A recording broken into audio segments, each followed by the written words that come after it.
the exterior of the capsule. As a result of the plasma that builds up, we will lose communications with the crew. This is known as loss of signal, or LOS. This is roughly a 10-minute period on average, even less than. I believe today it is probably about 6 or 7 minutes long. It kind of depends on the mission, and it happens for every Dragon capsule that re-enters the atmosphere.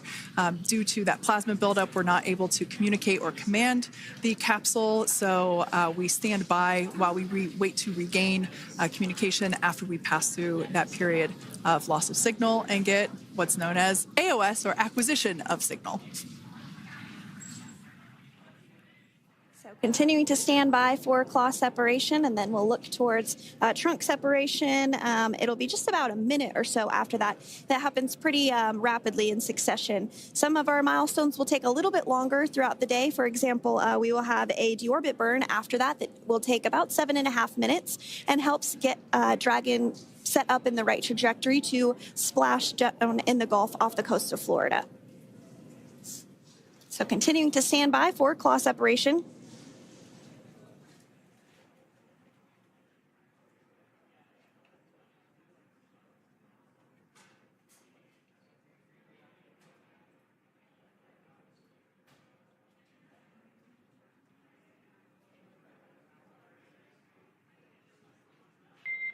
Nominal trunk jettison. All right. Great news there. That trunk has been jettisoned from the Dragon capsule. So the claw was separated. That's the mechanism that connects the telemetry and power between the Dragon capsule and the trunk. In order to expose the heat shield underneath Dragon, we had to jettison that trunk, and so we just got confirmation that that has happened. So that is great news. Basically means that telemetry is looking good, and that the nitrox system is primed for cabin and soup cooling, and the heat shield, like I said, is now exposed and ready for atmospheric re-entry. The trunk served its purpose by gathering energy from the sun through its solar cells and converting that to battery power. Since we separated the trunk, we can't generate any more new power, but we really don't need to since we're coming home and Dragon has enough battery power already stored. Now, up next, the final steps that Dragon will perform prior to re-entry: the slew, or the maneuver to deorbit burn attitude, and then the deorbit burn itself. This deorbit burn is the last time that the forward Dracos, which are the 4 thrusters located on top of the spacecraft under the nose cone, it's the last time that they will ignite. The deorbit burn will place Dragon on a precise trajectory to return to the splashdown zone off the coast of Florida, off the coast of Tallahassee, Florida, and that will last about 7.5 minutes once it starts. And so deorbit burn is targeted for 2:11 p.m. Central Time, so about 2 minutes from now. As we mentioned, it's going to last about 7.5 minutes, again, helping to get Dragon into the precise trajectory to ensure that splashdown occurs in the area that was calculated and where the recovery team is already in place, ready to support splashdown operations today. The recovery vessel Megan is the ship that is going to be utilized today, and we also have what is called fast boats that go out first to check the spacecraft and make sure everything is looking good before the recovery vessel Megan approaches. So that whole recovery process takes about an hour, I would say, from the time the crew splashes down to the time they're on the boat and the crew gets out of the capsule. And we'll continue to bring you live coverage through every step of the way today as CREW-9 returns home. Indeed. Now, let's take a little bit of a closer look at Dragon. One of the great things about being close to the space station is that we can use space station cameras to look at Dragon. But now that Dragon is on its way home, we don't have those external cameras. So here's an animation of what the capsule looks like. We've got the pressurized section, the capsule on the top, and the trunk, or the unpressurized section, on the bottom. That's where those solar panels that we manufacture in-house are located, soaking up the energy from the sun and turning it into power for the capsule. At the very top of the capsule is the nose cone. That is where the Dracos, the forward Dracos, are located. That nose cone is currently open, not closed like we saw in that animation. Once we get through the final maneuverings for the re-entry phase, we will close the nose cone capsule just before Dragon begins its atmospheric entry to protect that forward hatch there located along with those forward Dracos. So go ahead. Oh, that's right. I was going to mention that the nose cone does open shortly after launch, and it remains open the entire time that Dragon is docked to the International Space Station. So as an example for this particular spacecraft, Freedom, since September when it docked to the International Space Station, remains open that entire time, and here shortly it will close for the very first time since September. So quick recap of what Dragon has done in recent history here. We basically began preparations for re-entry known as the deorbit sequence. So Dragon released the trunk. As we said before, we separated the claw, we released the trunk. It next will slew to the deorbit burn attitude. Slew basically meaning maneuver, so it will position itself correctly to execute that deorbit burn. We want the heat shield side to be facing forward, or first, if you will. We want that to be the leading edge of the Dragon capsule, as that heat shield is meant to basically be an ablative material for the heat that it will incur.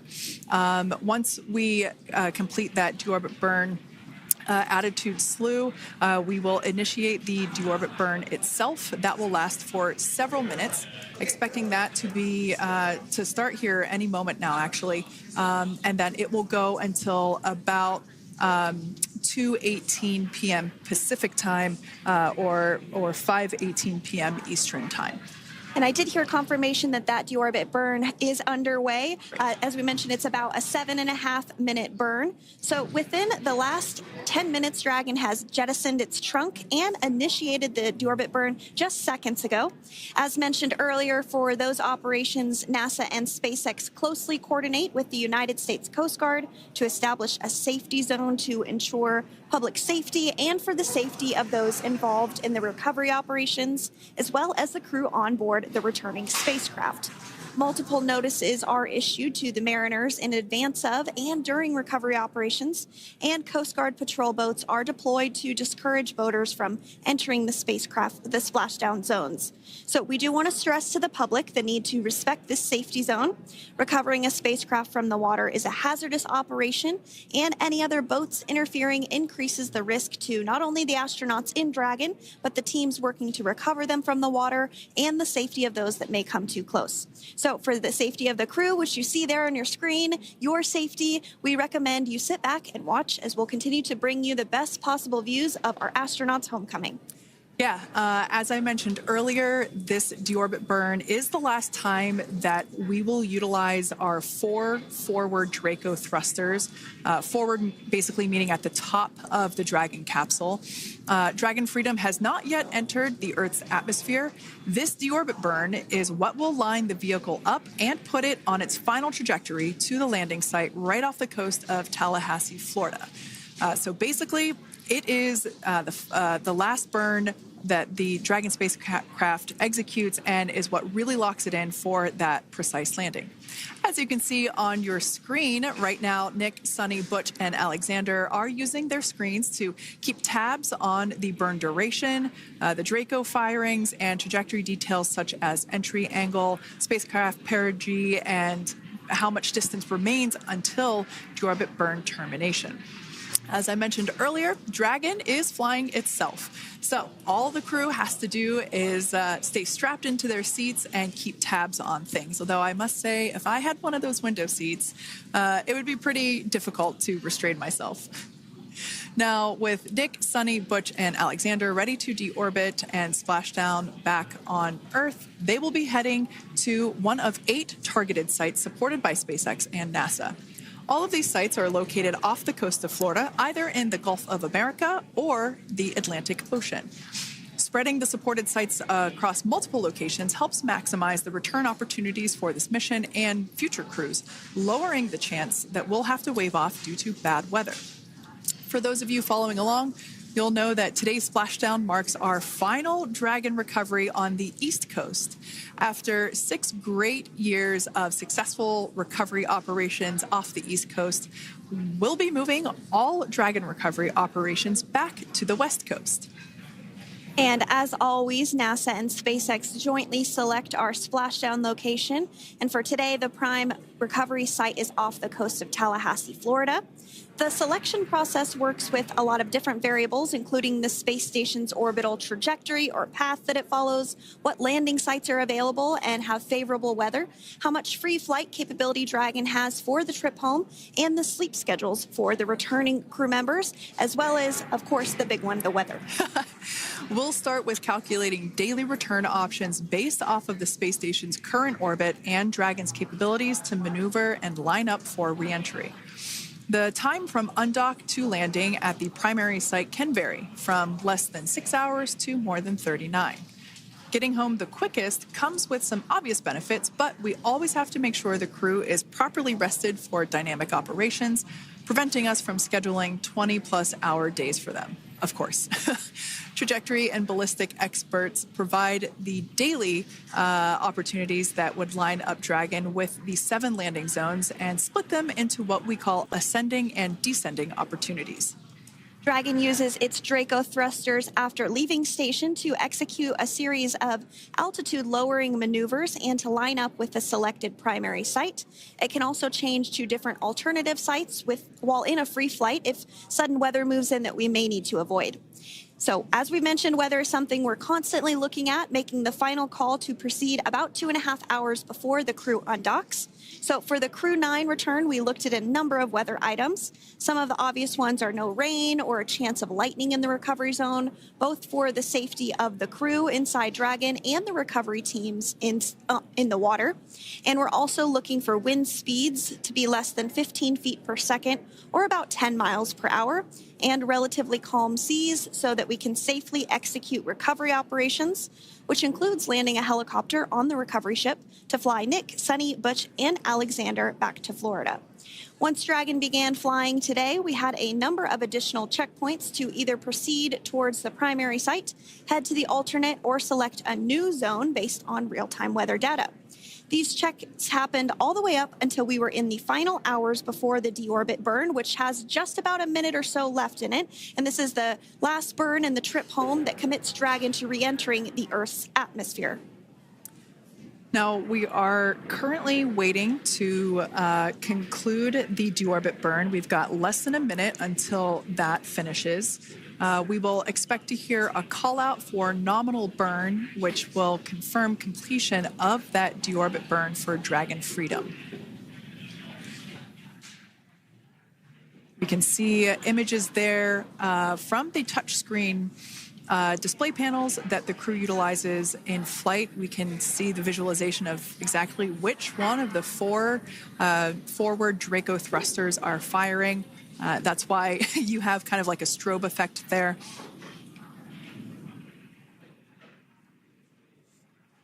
And if you're just joining us, you are looking at live views of the Dragon Freedom. On your left is Commander of CREW-9, Nick Hague. To his right is Roscosmos cosmonaut Aleksandr Gorbunov, and also in Gorbunov, excuse me, that is Aleksandr Gorbunov. And then also in the capsule today is NASA astronauts Suni Williams and Butch Wilmore.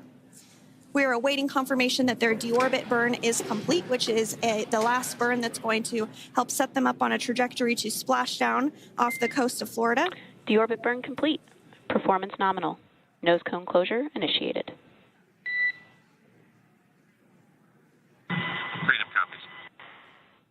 All right, excellent news there. We heard the words we were looking for, nominal burn. So that means that that deorbit burn was successful and nominal, meaning as expected. And we're now beginning to close the nose cone in preparation for atmospheric reentry. So in the background, Dragon is currently inhibiting those forward bulkhead Draco thrusters that we just used to complete the deorbit burn, ensuring it's safe to latch the nose cone shut for re-entry. Also, the vehicle has initiated the nitrox suit purge, which will help keep Nick, Suni, Butch, and Aleksandr cool and comfortable during re-entry, which is coming up in about 20 minutes from now. At this point, the nose cone is closing and protecting the forward hatch for re-entry, and the crew are using their screens to continue to monitor the locking of the nose cone, which is done by a set of hooks. And as we mentioned earlier, that nose cone has remained open since September, so this is the first time it's closing in a few months. Yeah, that's absolutely right. Now, we will be expecting, as I mentioned before, an entry brief from SpaceX Core. Again, that's the crew operations resource engineer who is seated in that room that you see there on your screen. That entry brief will provide updated times for anticipated splashdown as well as the loss of signal or period of LOS. That briefing will also give us information such as wind speed and wave height at the expected splashdown location.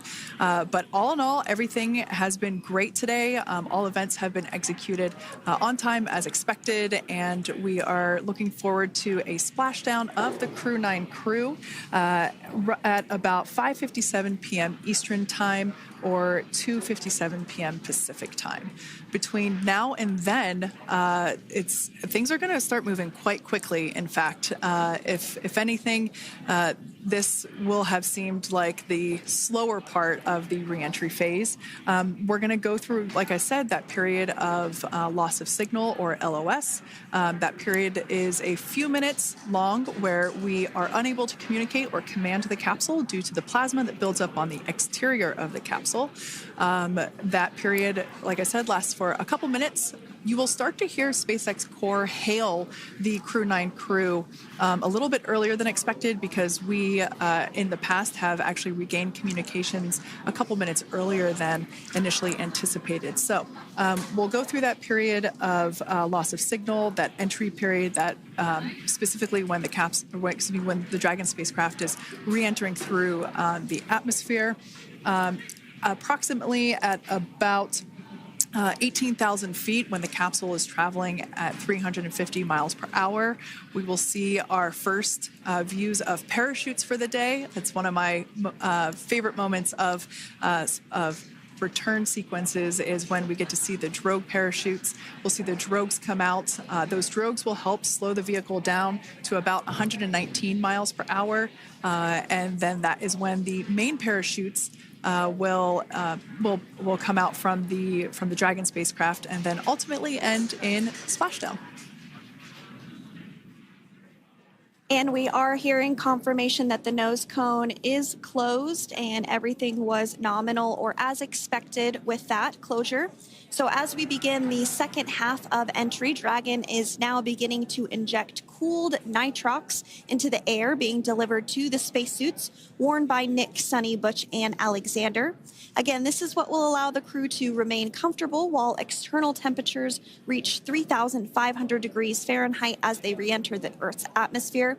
So the heat shield is pointing forward, leading Dragon to the landing site. Yeah. Now, speaking of the heat shield, Dragon's primary heat shield is comprised of PICA 3.0, which stands for Phenolic Impregnated Carbon Ablator.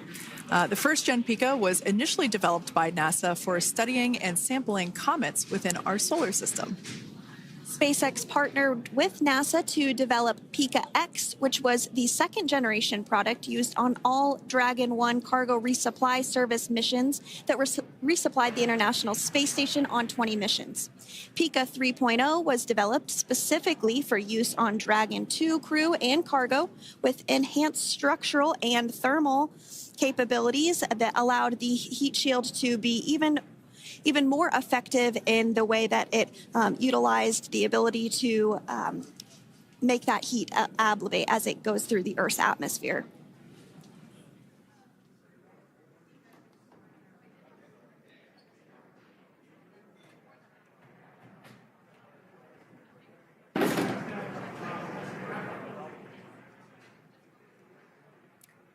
The remainder of Dragon is composed primarily of a SpaceX proprietary ablative material. It's another class of thermal protection which is lighter weight versus Pika and protects the underlying composite structure during reentry to ensure the structural capabilities are maintained.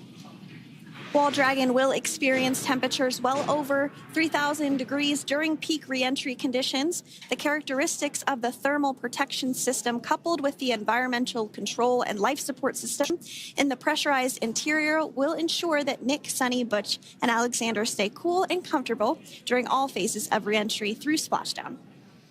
Now, if you've just recently joined us, we hope to regain views of our crew members inside Dragon Freedom.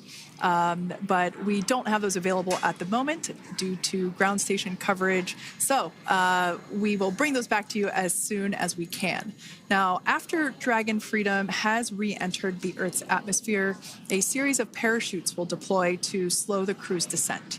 First will be the 2 drogue parachutes, followed by the 4 main parachutes, and those will guide Dragon to its first contact with Earth since it launched back in September.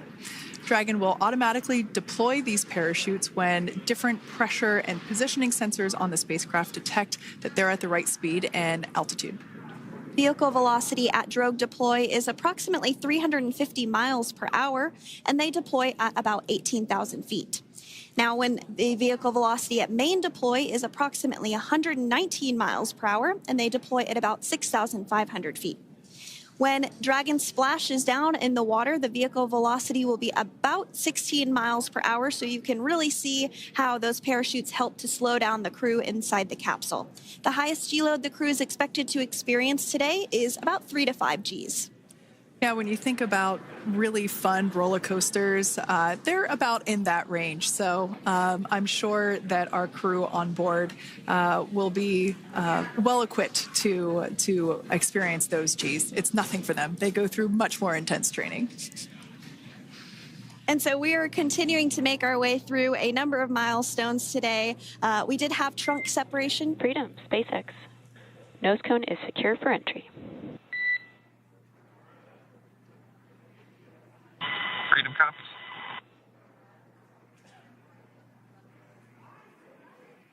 All right, great news there. That tells us that the final physical configuration change for Dragon is complete. We have closed that nose cone. This is the last physical change that Dragon undergoes prior to re-entering the Earth's atmosphere.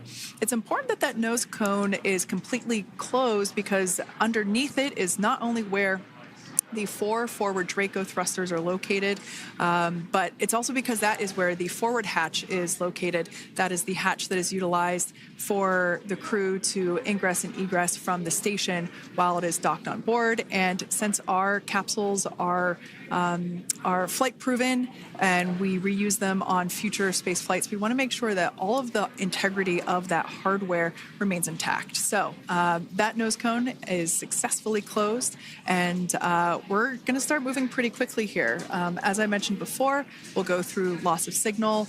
We'll get that signal back several minutes later, and then we'll see the parachute action.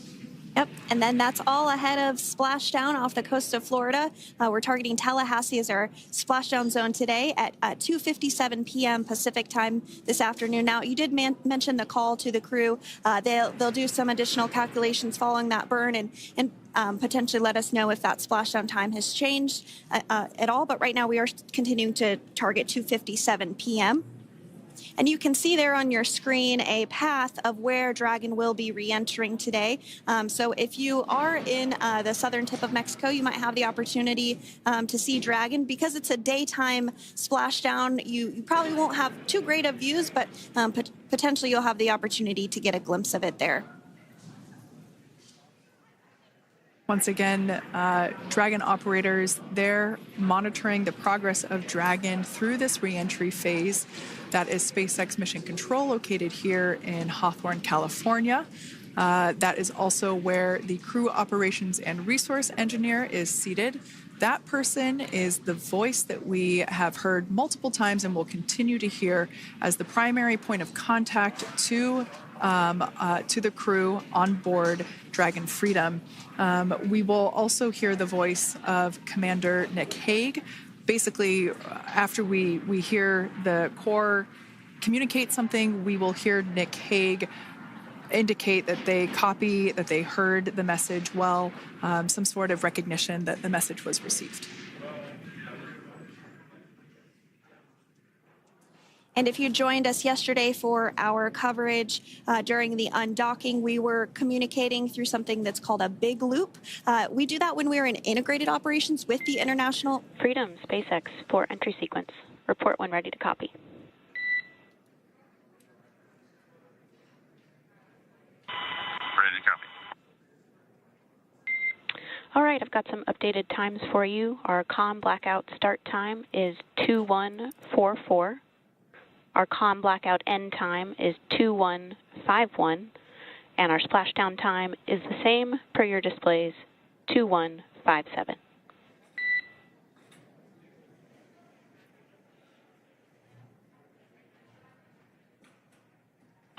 Okay. Understand comm blackout start 2144, stop 2151, splashdown per display. That's a good readback. And with that, please report when tablets are secured behind the elastic bands, restraints are tight, and visors are down. And copy, Wilco.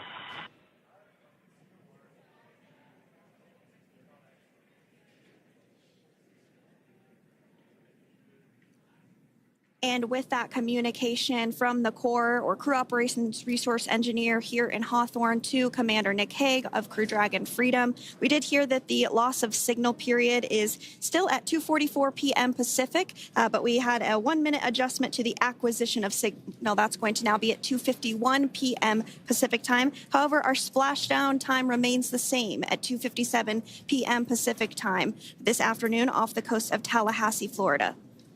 So all good news there as Dragon continues to make its way home with the CREW-9 crew. As we've mentioned before, we are splashing down on the Gulf Coast. We have ability to splash down on either side of Florida, but the location site just outside of Tallahassee, Florida is the site that was selected today due to best recovery conditions. And as Sandra mentioned before, weather is always a watch item, but everything is looking great for that particular recovery location. So I'm sure once we start getting views from the recovery vessel, I have a feeling it's going to be a pretty beautiful afternoon. And we did mention that, of course, this is a daylight splashdown, so we should be getting some great views. We do have a couple of spacecraft called the WB-57, which are high-altitude planes that NASA utilizes during splashdown operations. Those are en route and going to be tracking the capsule as it makes its way through the atmosphere and should be providing some good views for us. Kate and I were just chatting about how we haven't had a daytime splashdown in a little while, so we're looking forward to the views along with you. Yeah.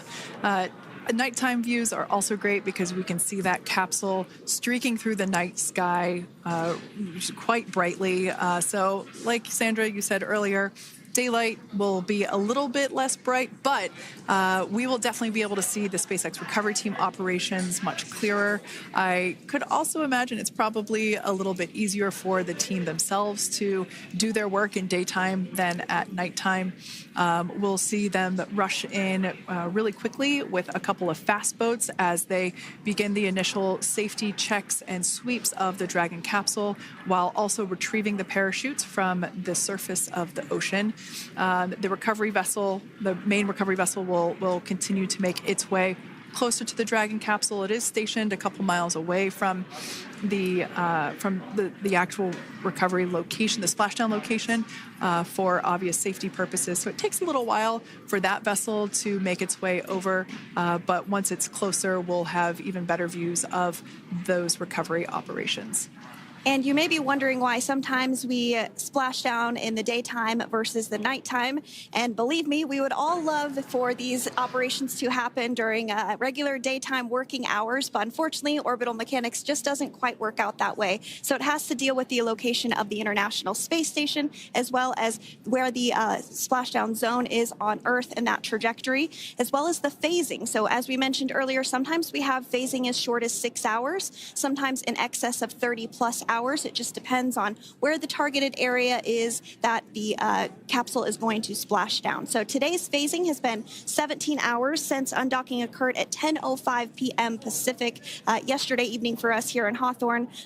Early wee hours for folks on the East Coast and other areas of the United States. Yeah, but regardless of whether it's daytime or nighttime, the SpaceX recovery team has trained and practiced and rehearsed for it all. So regardless of daylight, they are really efficient with those operations. And but like you said, Sandra, it has been a minute since we have seen a daytime splashdown on a NASA SpaceX Crew mission. The last daytime recovery was on Crew-9, which was the debut flight for the capsule flying today, the spacecraft known as Dragon Freedom. And so, yeah, kind of a fun fact there in terms of the timing of that daylight splashdowns. Once again, standing by for more communication with the crew. The next event that we have coming up is the start of that period known as loss of signal. That is the period still expected at 2:44 p.m. Pacific time. This lasts for several minutes while the capsule is making its way through the Earth's atmosphere, the heat shield located at the bottom of the capsule, really doing all the work at that point in time in terms of using the atmosphere to slow the capsule down from its orbital speeds of 7